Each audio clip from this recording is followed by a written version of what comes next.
यूँ तो बिंदु जी बड़े खुले विचारों वाली महिला थी, पर आज न जाने क्यों वो अपने पड़ोसन विमला जी की बातों में आ गई। अब विमला जी का तो काम ही था लगाई बुझाई का, तभी तो उन्होंने बिंदु जी के कान भी यह कहते हुए भर दिए कि आपका बेटा दीपक कैसे घर के कामों में जुटा रहता है। अरे लड़के घर गृहस्थी का काम करते हुए कभी शोभा नहीं देते। अब मेरे बेटे धीरज को ही देखो, घर में कभी उधर की सुई इधर नहीं रखता। मेरी बहू ही दिन भर चक्री सी घूमती हुई घर का एक एक काम करती है। मंथरा की तरह मुआ घुमाती हुई वे आगे बोली, बुरा न मानिएगा बिंदु जी, माना कि आपकी बहू ऑफिस जाकर 4 पैसे कमाती है, पर नौकरी का क्या, वो तो आप भी करती थी।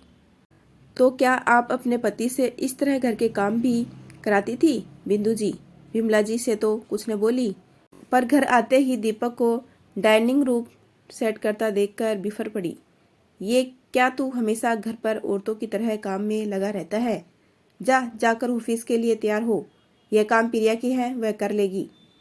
दीपक माँ को आश्चर्य भरी निगाहों से देखता हुआ बोला, माँ प्रिया अभी अभी किचन के सारे काम खत्म करके अपने ऑफिस के कुछ जरूरी मेल चेक करने बैठी है, तो इसलिए मैं उसकी मदद। दीपक के आधे कहे वाक्य पर ही बिंदु जी फिर बिफर पड़ी। मेल कर रही है तो उसके बाद कर लेगी, पर तुम नहीं करोगे, समझे?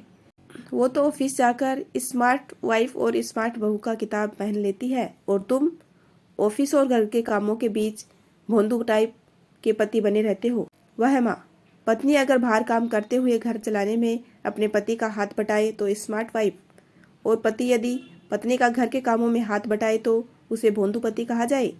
यह कैसी विचारधारा है? दीपक आगे आकर बिंदु जी के कंधों पर हाथ रखते हुए बोला, माँ मैंने बचपन से देखा है कि कैसे आपने दोहरा जीवन जीते हुए हम तीनों भाई बहनों की परवरिश की है। उस पर बीमार दादी की सेवा, आपकी टीचर वाली नौकरी तो आप और पापा दोनों करते थे ना, तो फिर घर के सारे कामों की सूची आपके हाथों में क्यों रहती थी? माँ, क्या पापा को भी उस वक्त घर के कामों में आपकी मदद नहीं करनी चाहिए थी? बेटे की बात सुनकर बिंदु जी के सामने अतीत का वो एक एक पल चलचित्र की तरह घूमने लगा, जब बिंदु जी मशीन की तरह दिन भर काम करती थी, घर और स्कूल के बीच दौड़ती भागती थी। उस वक्त उनका बेटा दीपक ही उनके कामों में हमेशा उनकी मदद करता रहता था। उस वक्त उन्हें अपने बेटे पर नाज था कि वह कैसे कामकाजी स्त्रियों को इतने अच्छे से समझता है, लेकिन आज उन्हें क्या हो गया?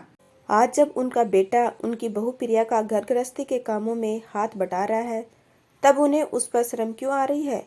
तभी बिंदु जी पछतावे से भर उठी और उन्होंने दीपक का माथा चूमते हुए कहा, बेटा तुम बचपन में मेरे स्मार्ट बॉय थे और अब तुम एक स्मार्ट हस्बैंड हो। शाबाश बेटा, जिस तरह बहू तुम्हारे साथ बराबरी से काम कर रही है, वैसे ही तुम भी उसके साथ हमेशा बराबरी से काम करना, बिल्कुल मेरे स्मार्ट बॉय की तरह है। यदि आपको मेरा छोटा सा प्रयास अच्छा लगा हो तो चैनल को लाइक शेयर एंड सब्सक्राइब कीजिए। आपका अपना कीमती समय देने के लिए दिल से धन्यवाद।